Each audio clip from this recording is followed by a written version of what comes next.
Hello and welcome to T-Box Media's back nine coverage of Taupo's Thermal Throwdown.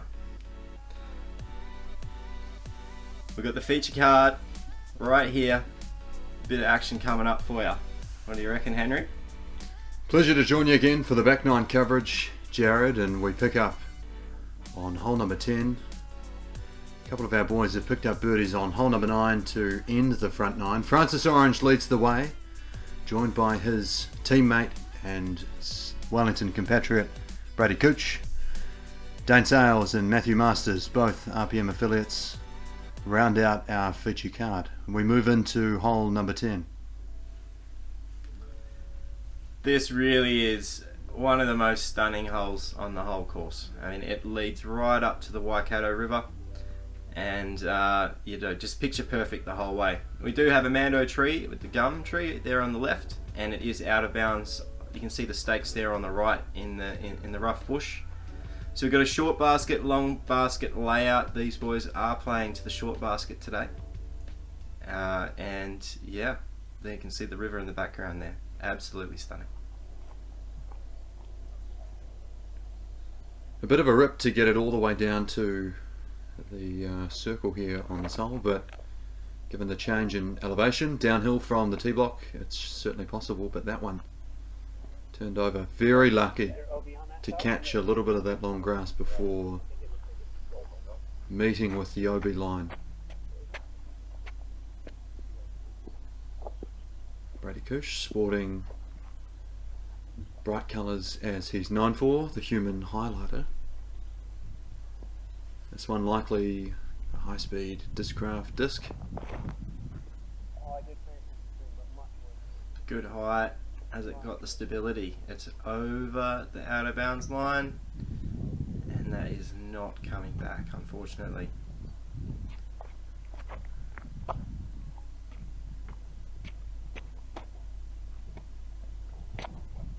Auckland's Matthew Masters, who played very well in this tournament earlier in the year.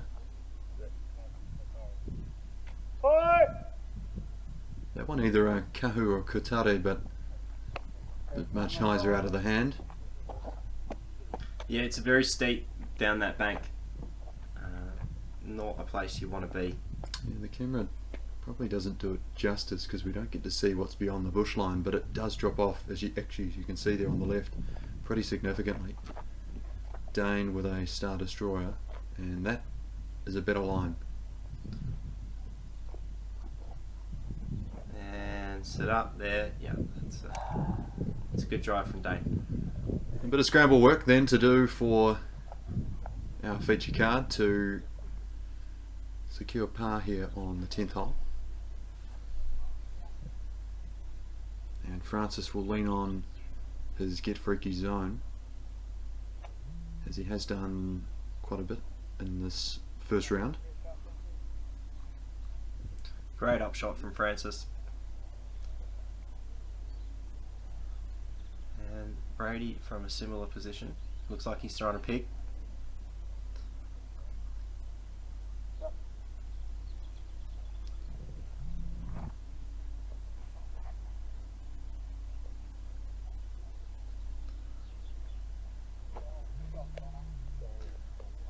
So the 10th hole did play as one of the more difficult on the day. Tied for third most difficult, 0.17 over par. Possibly owing to that out of bounds on the right and a narrowing green.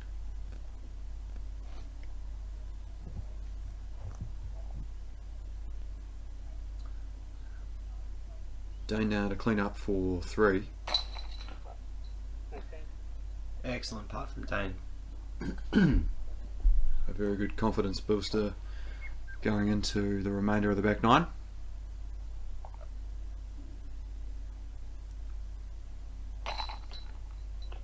And Francis just spins it in there. Gives a little tickle, it just goes in. We did talk a bit about his putting style, didn't we, on the front? Yeah, I like it. Wrist flick, spin putt, and interesting that he putts with Crazy Tough Lunas, which is a What a slicker disc golf. I'm not plastic, if I familiar with remember. the plastic. What does it feel like? It's quite similar to KC Pro, Okay. if I remember. Firm, Just hard. Yeah. hard, a little slicker Yep. than usual. So interesting that it might spin out of his hand as fast as it seems to do. Okay.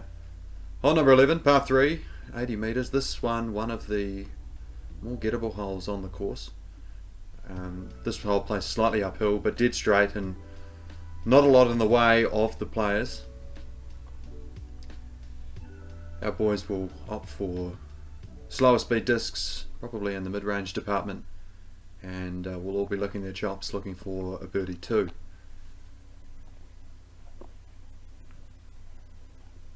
There is this alternative line if you really wanted to chew one off and throw something higher speed on hyzer. You can push it up the hill on the right hand side, but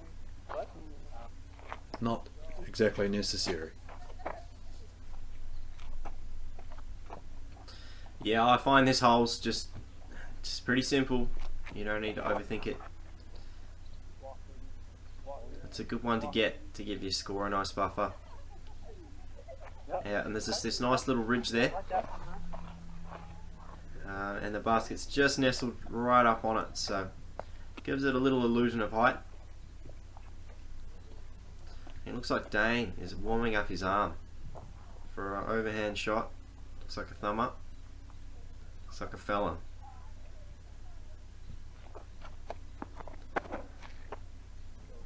And he puts an almighty heave into it. Dane, one of the Nice more shot. notable overhand players in the country. Hold up.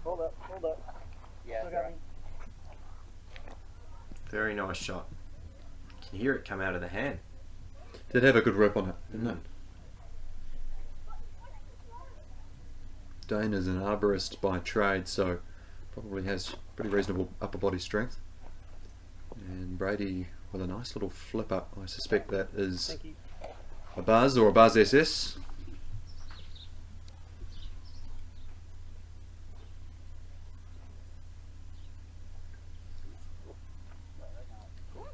Beautiful, soft, dainty touch from Francis. He's just got that little wrist, just this last little thing he does just before he throws it. I've noticed he just cocks his wrist back just before he throws it. Gives it that extra little bit of spin. Oh boy.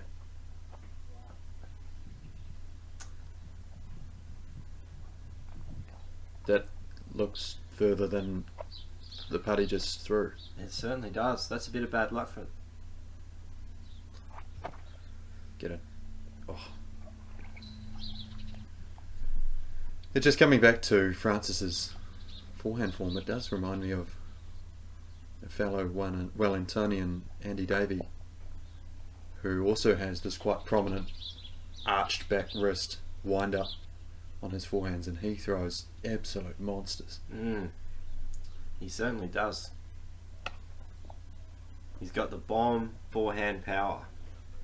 Throw those Kotaris like I've never seen before.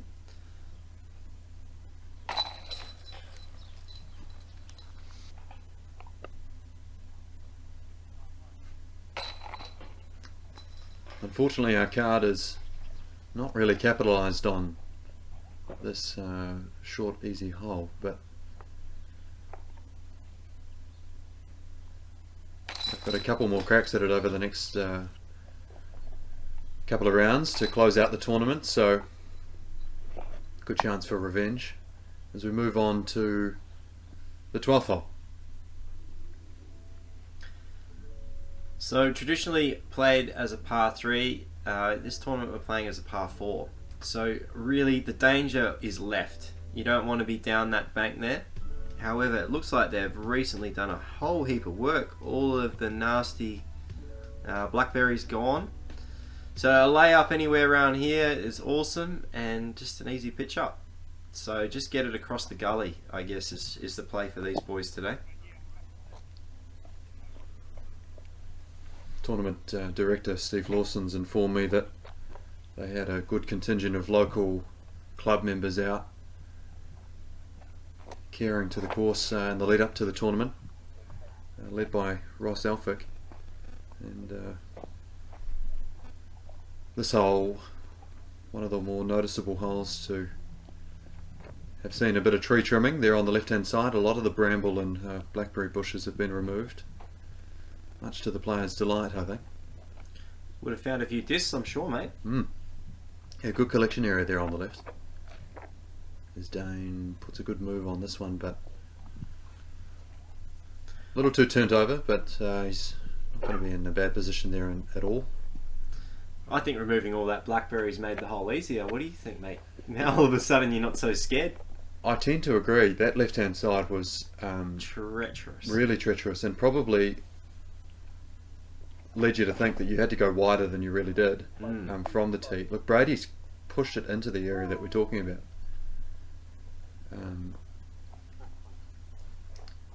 Wow. So just a not couple playing is out of bounds down there, right? No. Okay. So just a couple of months ago, that would have been either in that long blackberry bushes or struggling to see over the top of the hill given the height of the bushes. You almost have to walk away and just walk away from your frisbee, or you have to accept that you're going to get slightly cut up or majorly cut up trying to find it. Wow, you can see the big pile of bushes behind Matt there. Oh. It's a lot of work. Very impressive. Well done, Taupo. Volunteer group. Looks amazing. Beautiful touch from Matt to get up close to the basket from the blind spot down underneath the basket, and Dane likewise with a good shot.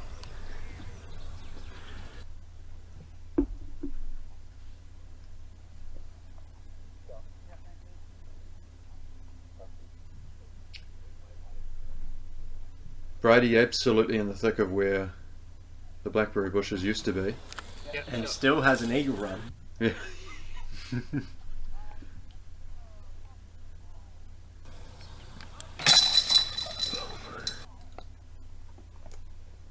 So this tournament, the 2022 Triple T, was played over 2 days. We're seeing round one coverage here on Saturday morning. Round 2 coverage immediately followed this on Saturday afternoon, and then after a good night's rest, the players returned on Sunday morning to close out the tournament with the 3rd and final round. The first of many instalments for the Taupo Disc Golf Club, and I think they'll look to expand their tournament offering in 2023. Hole number 13, it's a par 3, a bit shorter than we've been used to at Taupo over the last couple of years, 98 metres. Basket perched up here on the right hand side of the hill, in between the 2 prominent guardian trees. Given the nature of the slope and the open area on the left hand side, this is probably prime for a skipping forehand or something turned over. Francis is going to show us that forehand option. But another hole where you'll get to see an alternative basket placement in subsequent rounds. The black layout on this hole plays as a much longer par 3. Yeah, it looks like it's playing a fair bit easier. Maybe 30 metres shorter, 25 metres shorter. Yeah, it's a really good tonk to get even close to the circle on the other basket. This is an interesting play. Roller. I like the roller play.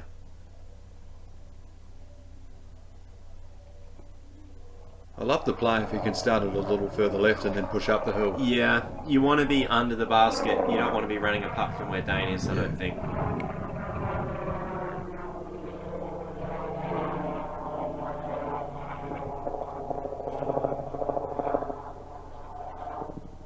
That's a wicked line. And what a shot. excellent shot. Oh my goodness, what a shot. Money. Brady Kuech, take a bow. That was a beaut. Excellent. Matt with an Appium Pekka Pekka, which is a disc that would allow for a similar shape to Brady's, and he has put a good move on it. I suppose that's the risk of throwing that turnover, is that you do hit into the bank on a... Yeah, I don't know. It looked really nice out of the hand. Needs one of those stable ones, eh? Got too many muscles, Matt.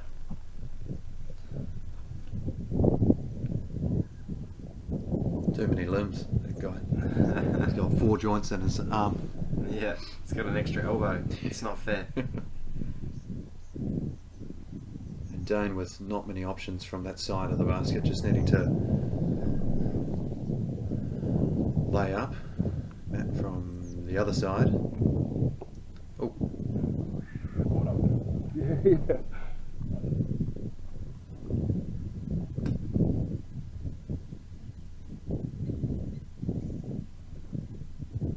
Now Brady to tidy up after a terrific drive. That is a very good 2, and Brady has now put himself under par for the first time today. Chirp chirp on the birdie train. 2 for 2. Yeah. And starting to catch up with Francis, who was really pulling away there for a little while. Francis incredibly still clean through 12 holes.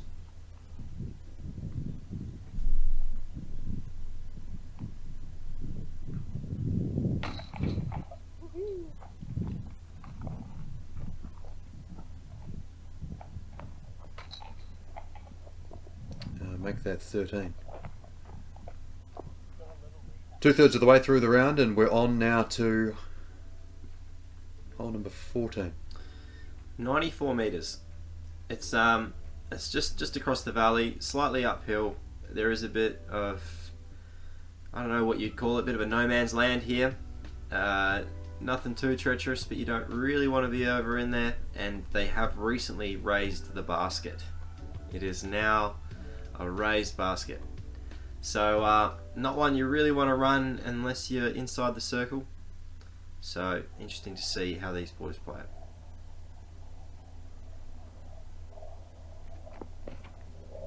Brady, come on. You got one race. You see the flags here. I don't believe they are playing as out of bounds today. They are in place for the final round, or yeah. For the black layout, which is being played in round 2 and 3. But while we're playing the red layout, those flags are not in play, but I believe that will be OB for the next round. Okay.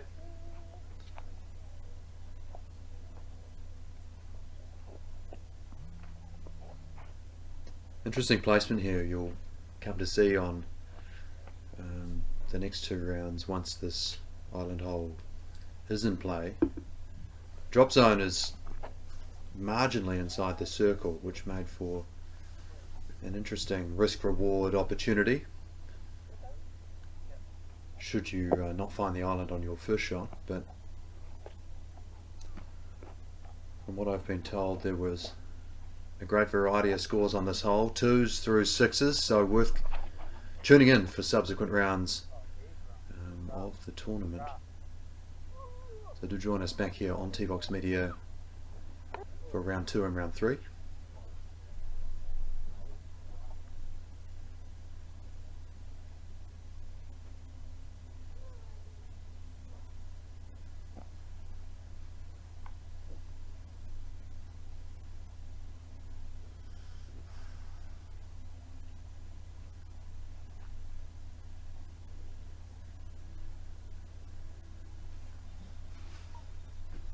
Beautiful scenery there in the background, showing the best of Taupo, or Taupo, depending how you look at it. And a lovely touch from Francis to give that a nudge. But he has left himself a little tester. He's got a 6 meter comebacker.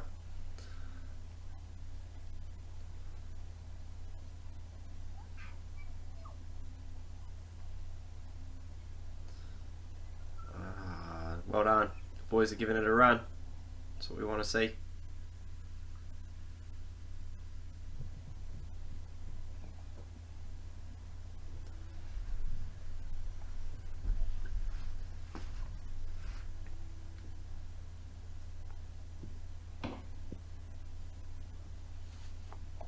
Well, 3 reasonable looks there for the birdie from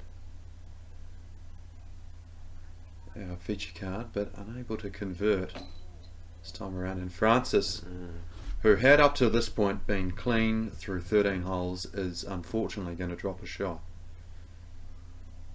I suppose that is that risk and reward coming into play, Jarrad. That's it. It's right there. 6 metre putt you'd normally get. But when it's raised, all of a sudden, your knees start clicking a little bit, and your wrists start shaking, and your teeth start chattering, and you're not sure how to throw the disc anymore. I think I can see the goosebumps on Francis's arms. And right now, this is a stressful bogey putt. It really is. Well done, sir. Good putt. Can really go awry on this hole. Get me off this hole. I'm sure is what he's saying as he shakes his head. But you know, not the end of the world. It's an interesting point in the round to incur this hole. We're at hole 14, and after this hole you've got a couple of gettable holes, but it is possible to, I suppose, have a couple of cracks at this raised basket and walk away a bit battered and bruised and leave yourself with less confidence that you'd like going into these gettable holes down the home stretch. So be interesting to see how it plays out for the boys as we move into hole number 15. It's a par 3, 82 metres, a short right to left dogleg. The trees there on your left hand side, that collection of 4 do play as a mando, which you've got to navigate to the right of. And the basket ahead there is just tucked into a little alcove in against the native bush. Left and long leaves an obstructed putt. So the ideal play is just to play something that's going to hyzer around the corner nice and wide and shuffle up just short of the basket to leave a short look for 2. Yeah, it's a cute little hole, this one. I like it. It's definitely one you want to birdie. There's a few of these filler holes.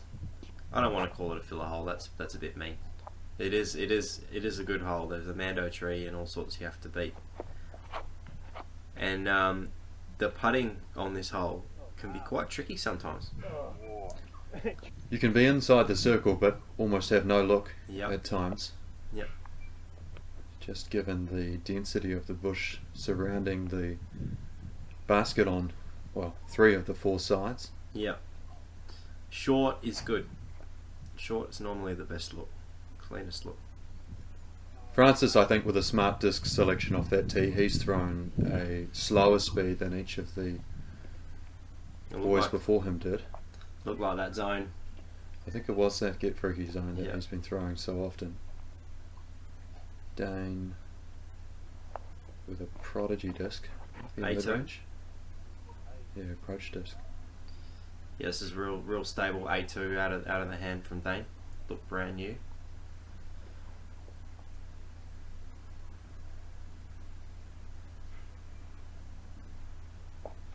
That's about all you can do from that spot. No real clear look at the basket. As Dane is at an even more cut off angle.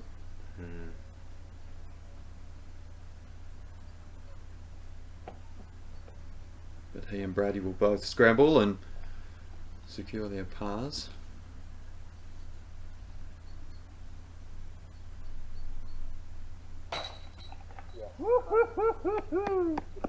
Beautiful putting. Excellent putt from Matt. And Matt's clawed back a couple of shots in the last few holes. We did see him take a few more bogeys than he would have liked on the front 9. And Francis to bounce back immediately after taking bogey on the previous hole. He moves back to 3 under par.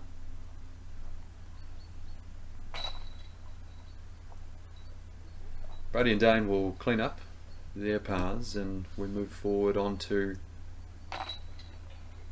the third to last of the day, hole number 16. Yeah, moving into hole. Yeah, it's a par 4. Hole number 16 is 159 meters. It's It's a forehand out of the hand for me, but I know a lot of boys that like to throw the roller on this one. If you have a big turnover backhand, that is an option as well. You don't really want to be hyzering out too much left, and you certainly don't want to be early in those bushes. That's the mistake to make. If you can land anywhere near where that black bag is, you will have a open approach shot, either a turnover putter or some kind of a forehand, mid or approach disc. If you do go long into the bushes here, you will find yourself with equally treacherous putter shot like you did on the last hole. So just being short is an excellent option, really. So we've seen Matt here just lacing one out over the hill, and he's going to have himself about an 85 metre approach.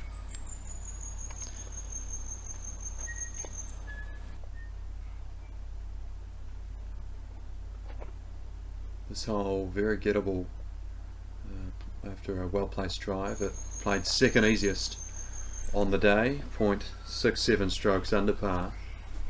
A little bit pinched off there from Francis. He's going to find himself with having to find something a little bit higher and a little bit wider than what he probably would like. Brady teasing the Simon line there through the forest on the right-hand side before playing a very smart drive out into the open area. Even despite it being long left, he'll have a pretty clear look to the basket from there.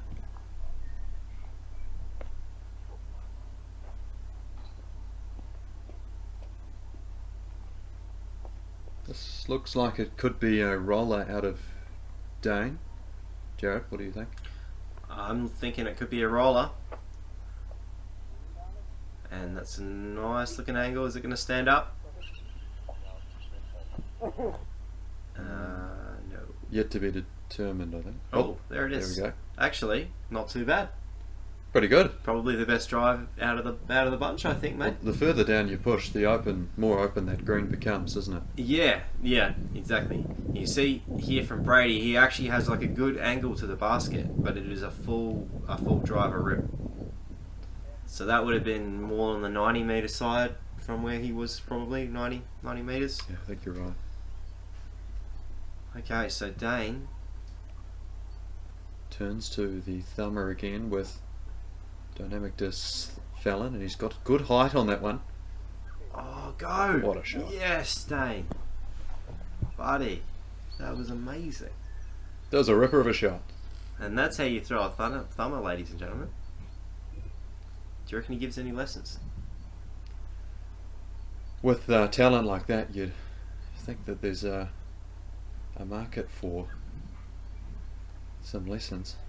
Wow, it's still quite a rare shot. You don't see too many players throwing it, so it's very special when you see something as good as that, especially on camera, mate. Matthew shows us that entering the screen can be done more than one way, and Francis as well, even from a pinched off angle, has thrown an absolute pearler to leave himself effectively a tap-in for another birdie to move another to birdie, and that's 4 down on the round. Yeah, and that's how you put a bit of pressure back on his teammate Brady.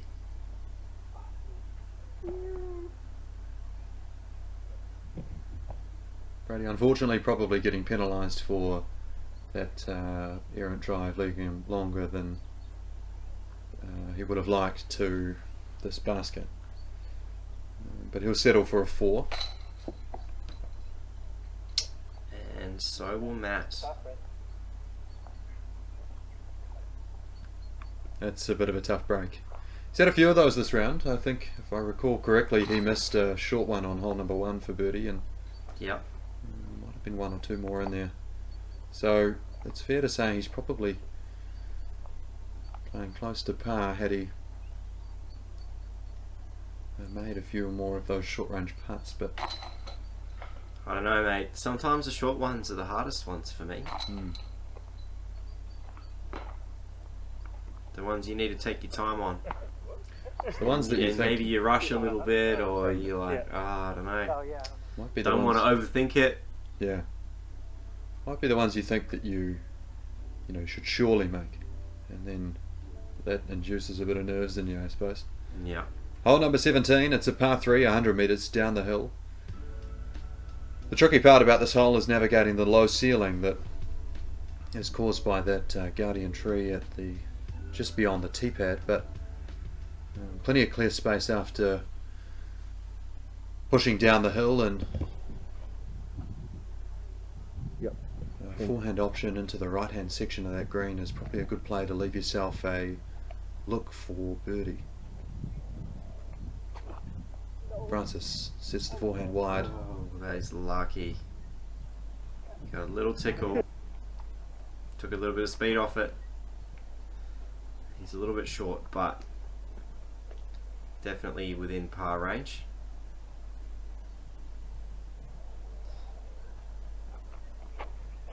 Dane, not one to throw too many forehands, so we'll opt for a backhand, but that's a wide. I think that's an extra. And I really like this play from Matt. You take out that ceiling, and even though it's probably not exactly what he wanted, No, as it rolls rolls way around, out. he's actually the closest to the pin out of the lot, right? So, and what's that? Is that a Saint? Not sure. Looks like it. Was it a mid? Yeah.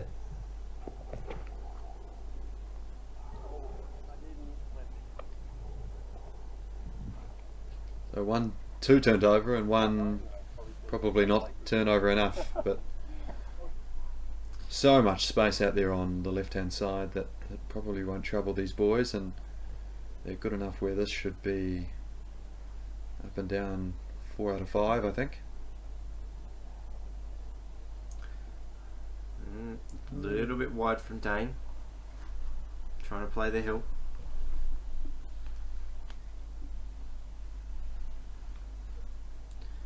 And that's looking... Wow, I thought that was looking good from Brady. A little bit hot.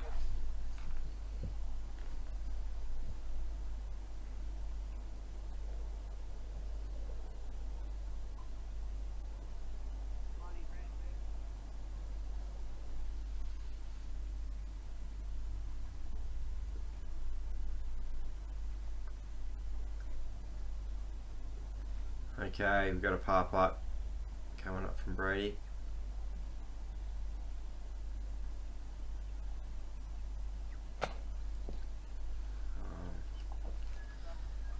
Very strong. A little bit high, but dead center. Nothing wrong with that. Unfortunate bogey. And That's right too. Dane the same. Sit down. Unfortunately, a couple of drop shots for our boys on the 17th. It did play as one of the tougher holes on the day.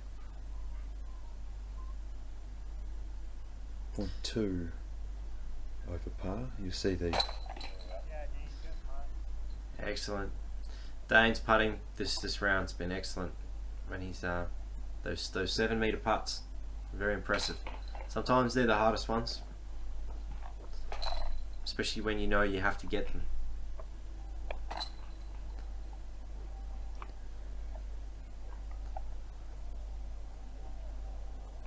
Alright. So, rounding out today, this is hole number 18. It's a par 3, 95 metres. We are playing a slightly shorter version today, par 3 instead of the par 4, the traditional tournament layout. But basically you just want to get it past this ditch on your right here. That is danger. Down there, in there, it's got absolutely nothing towards the basket. So you can just play like a straight mid or a straight putter, something kind of flip up. There's also a forehand play around to the right, but I do believe there is a Mando tree keeping you from going out towards the road. So plenty of ways to play this hole. It's quite an interesting one. One last roll of the dice for our lead card, and Yeah. Francis leads us off. He'll leave himself probably at the back end of circle 2 to post a good score either way. 4 down at the moment, but would move to 5 with a nice jumper to finish the round.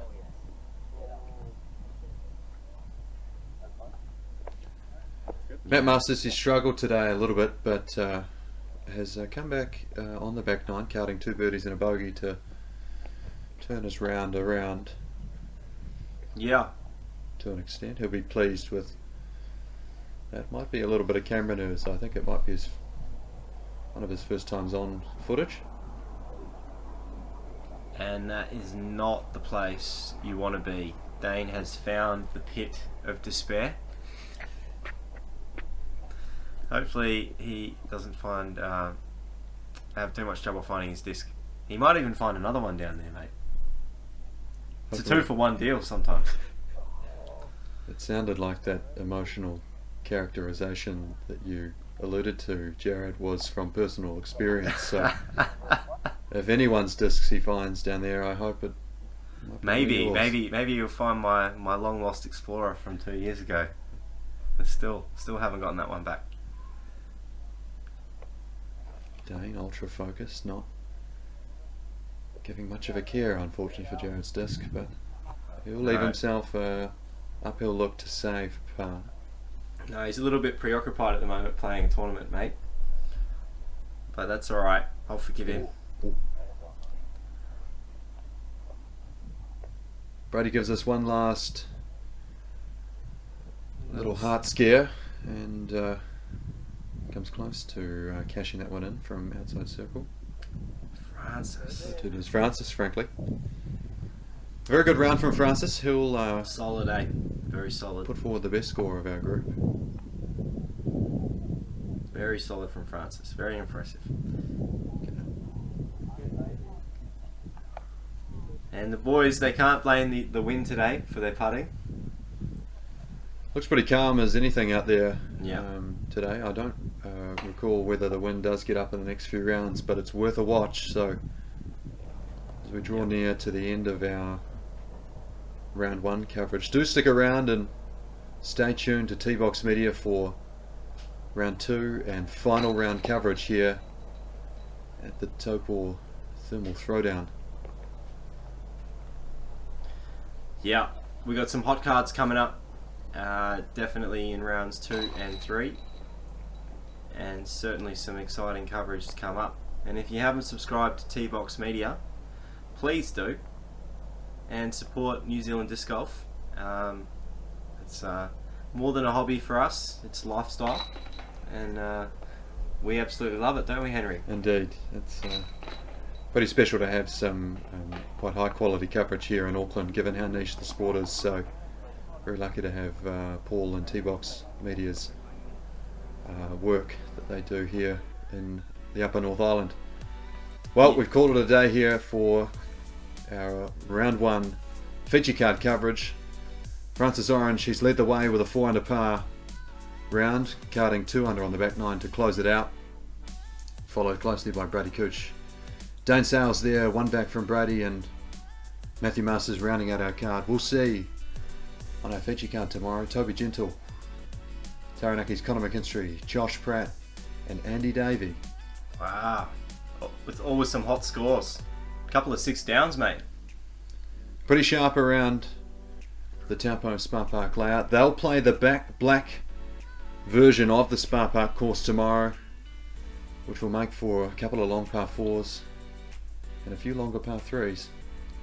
Certainly, mate. Okay, shout out, and see you next time. Pleasure to join you, Jarrad. Thanks so much, and we'll see you again on T-Box Media. Okay, see ya.